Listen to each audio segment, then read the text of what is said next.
প্রসিদ্ধ কেতাবের অন্যতম মুসান্নিফ আবু দাউদ শরীফের কেতাবের লেখক যে ইমাম আবু দাউদ, এই ইমাম আবু দাউদের সারা জীবনে হাদিস মুখস্থ ছিল 6 লাখ।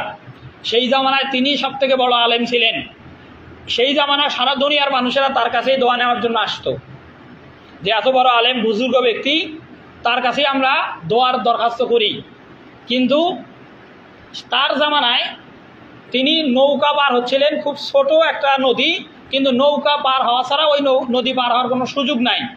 কিন্তু নৌকা দিয়ে পার হলেও নদীর এপারে কি আছে আর ওই পারে কি আছে খুব সহজেই দেখা যায়, শোনা যায়, বোঝা যায়। এমনকি নদীর এপার থেকে যদি কেউ কোনো আওয়াজ করে, ওই পারের লোক সেই আওয়াজটাও শুনতে পায়। তার মানে বোঝা যায় নদীটা খুব ছোট।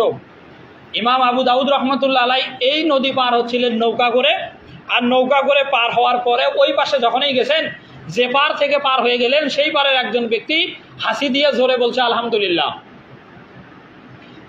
এই আলহামদুলিল্লাহর আওয়াজটা নদীর এপার থেকে ইমাম আবু দাউদ রহমতুল্লাহ আলাই শুনতে পান।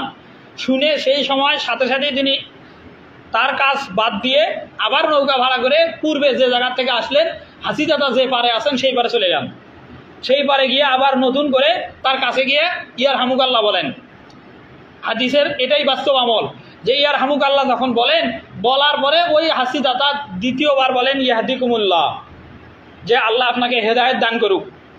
এই কথা যখনই বলেন, ইমাম আবু দাউদ ওই নৌকাতে আবার ভাড়া করে এই পারে চলে আসেন। তারপরে জনের জন্য যখন যান, মাঝখানের নৌকার মাঝি ইমাম আবু দাউদ রহমতুল্লাহ আলাইকে জিজ্ঞাসা করেন যে এমন কি প্রয়োজন আপনার দেখা দিল যার কারণে আপনি যাওয়া মানুষটা আবার ফিরে আসলেন, আবার এখানে এসেও কিছু করলেন না, যার কারণে আবার আপনি চলে যাচ্ছেন। ইমাম আবু দাউদ রহমতুল্লাহ আলাই ওই নৌকার মাঝিকে সেই সময় বলছিলেন যে আমি যখনই নদী পার হয়ে এই পাশে আসি, তখনই শুনতে পাই যে নদীর এপার থেকে এই ব্যক্তি হাসি দিয়ে আলহামদুলিল্লাহ বলেছে, আর আমি ওই পাশ থেকে যদি ইয়ারহামুকাল্লাহ বলতাম, আমার আওয়াজ এই লোকটা যদি না শুনতো, তাহলে এই লোকটা কখনোই ইয়াহদিকুমুল্লাহ তথা আমার হেদায়েতের জন্য আল্লাহর কাছে দোয়াও করতো না। যেই লোকটা জামানার ভেতরে সর্বশ্রেষ্ঠ আলেম, 6 লক্ষ হাদিসের হাফেজ, এবং ইমাম আবু দাউদ, যে আবু দাউদ শরীফ যিনি 6 লক্ষ হাদিসের হাফেজ, আর আবু দাউদ শরীফে হাদিস আছে 6000। 6 লক্ষ হাদিসের ভিতর থেকে যাচাই বাছাই করে সর্বাধিক নির্ভরযোগ্য যে হাদিসগুলো, সেইগুলো দিয়ে 6000 হাদিস একত্রিত করে আবু দাউদ শরীফ লেখেন। আর আমরা সেই আবু দাউদ শরীফ পড়েই বর্তমান সময়ের মৌলবি, বর্তমানে যারা আলেম হয় সে আবু দাউদ শরীফ পড়েই আলেম হয়।